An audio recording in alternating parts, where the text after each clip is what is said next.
и Поли Генова в ефира на Радио Фреш, станция номер 1 за хитовете днес. Сега ще си говорим за нашите души, но в малко по-различна гледна точка, защото при мен е Надежда Рангелова, съосновател и председател на Фондация за доброто, с която ще си говорим за проекта Светулка в колаборация с Sunway Pharma. Здравейте, много ми е приятно, усмихната, свежа, позитивно настроена. Да, здравейте. Няма как да е другояче в това радио. В последните години сякаш все повече сме пред бърнаут или в бърнаут. Ежедневието ни е на тотално различни бързи обороти. Според вас, защо спокойствието някак ни се превръща в дефицит? Исках веднага да задам този въпрос, защото ни е много важно. Защото може би в реалността, особено когато живеем в България последно време, сме подложени на някакъв постоянен стрес, постоянни промени, постоянна динамика, а пък и самите ние, като хора, доста често си задаваме така високи цели, искаме и това да направим, особено вече, когато се появят и децата в нашия живот. Тук що си говорихме с вас, каква оптимистична прогноза очаква хората, когато родят 1-2 деца, и тогава нивата на стреса, да ви кажа, стават още по-високи. Да. Често обаче наистина си говорим за децата, за това те да са наред, всичко да им е прекрасно в техния живот, обаче ние оставяме на заден план. Защо тази тема изобщо става на заден план и защо всички казват, важното е да се погрижиш за детето? Ти си на заден план вечно. Може би това е част и от нашата така култура и начина, по който са ни възпитавали поколения назад. В един момент, особено при жените, обществото очаква, че когато станем майки, трябва да зарежем абсолютно всичко, да ходим изтощени, изнемощели, чорови и рошеви, децата да са отпред, като докараните, нагласени, обгрижени. И това всъщност няма нищо лошо и ние се стремим да го правим, независимо как са ни възпитавали, но много е важно да си дадем сметка, че нашето емоционално състояние като родители пряко се отразява върху децата и може би това трябва да ни остане като една светеща лампичка. Когато един родител не е щастлив, когато една майка е претоварена, когато вече е на ръба на емоционалното си изтощение, това неминуемо се отразява върху децата. Как се отразява обаче върху децата и какви стават те, когато се отрази такова нещо? Може в много различни аспекти да се разгледа, обаче аз ще се опитам да го пречупя през дейността на Фондация за доброто и много често с лекарите и в отделенията си говорим за това колко са тревожни родителите, когато са болни децата им. И абсолютно и научно е доказано пряката връзка между тревожността на един родител и тревожността на едно дете по време на боледуване, на процеса на лечение. Много често лекарите споделят, че когато един родител е разтревожен, притеснен, той може дори да попречи на процес на лечение или понякога на интервенциите, които трябва да се направят на детето. Затова много е важно родителите да осъзнаят, че в такива моменти, особено когато си дават сметка, че са тревожни по време на боледуване на децата, да се погрижат за себе си, т.е. за своето емоционално състояние. Много е важно те да бъдат спокойни, защото това спокойствие веднага се усеща и от детето. Между другото, това е което правим ние в Фондация за доброто, с средата, която променяме в отделението, създаваме удоволствие за родителите, именно с тази цел. Вие имате един много хубав проект Светулка. Разкажете ми малко повече за него. В колаборация сте с Sunway Pharma. Как изобщо се случи това партньорство между вас? Sunway Pharma са една от светулките, която сама долетя при нас, между другото, защото ние сме известни като фондацията, която не фондонабира, те ни фондонамират просто, и за което сме им изключително благодарни. Те се свързаха с нас, казаха ни, че много харесват нашата дейност и им искат да направим нещо съвместно.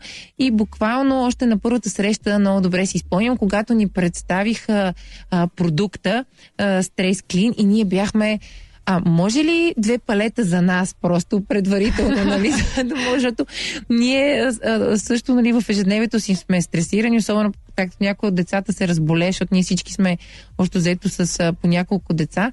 Така че така се роди идеята. Всъщност разбрахме, че може много добре да си партнираме именно с този продукт, защото той е така основано изцяло на билкова основа и един от много важните адаптогени в него е ашваганда. Така че той пряко влияе на нервната система и определено релаксира. Вече сме го пробвали. Аз за това сега разбирам защо сте толкова усмихната и щастлива днес. Сега да не стане хората да почнат, нали, да се наливат с стрес клин, но наистина определено помага, да. Определено помага. А как точно хората могат да подкрепят инициативата Светулка чрез продуктите на Стрес Клин? Какво трябва да направят?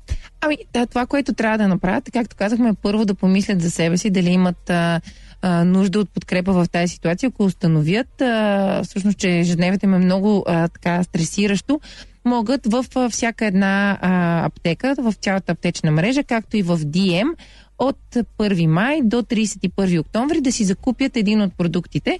Съответно, 1 евро от всяка опаковка ще бъде дарено за каузата на проект Светулка и с нея ще можем да реновираме някои от детските отделения, които първо ще работим. Колко хубаво. Връщам ви обаче на темата с стреса. Кои са най-честите признаци, че един родител е достигнал емоционалния си предел? Тоест, как разбираме, че се нуждаем от Стрес Клин? Аз по себе си мога да кажа като личен пример. Много често, когато вече нямаш тази търпимост към нормалните реакции на детето в дадена ситуация, дори да не е болно, нали? Когато усетиш, че всеки въпрос ти идва малко в повече и отговаряш по-остро или по-рязко. Понякога дори когато нямаш така желание да играеш с детето си или в най-лошия случай, който, нали, така често се среща, особено през зимния период, когато децата се разболеят и когато ти имаш още 1000 други неща на главата си да свършиш и някакси много трудно балансираш между всички отговорности, тогава наистина е много важно да се почувстваш спокоен, да намериш начин да успокоиш душата си, както казахме преди малко, за да можеш да си пълноценен както за себе си, така и за семейството, за децата си. Ако трябва да дадем 2 или 3 прости съвета на родителите, какво можем да им кажем сега? Защото те в момента, като ни слушат, си казват, да, хубаво, нали, обаче аз все пак искам да знам някакви тайни за това как да балансирам в този живот. Аз това, което пробвам първо в много напрегнати моменти, наистина, ако се усетя така доста изнервена и неспособна да реагирам на нуждите на децата, просто им казвам директно, деца, в момента съм много изморена, много ядосана, оставете ме малко, за да си починя, отивам в другата стая, за да се успокоя. Другото, което според мен ежедневно трябва да правим за себе си, да намираме някакво време за спорт, защото спорта много помага в такива ситуации. Аз самата не го намирам често, но се старая вече все повече и повече, макар и вкъщи да е, и има всякакви варианти. Вече онлайн видеа, нали, 15-20 минути е много по-добре от нищо. Това е много добре, да. Какво бихте искали хората да запомнят от тази кампания в колаборация с Sunway Pharma?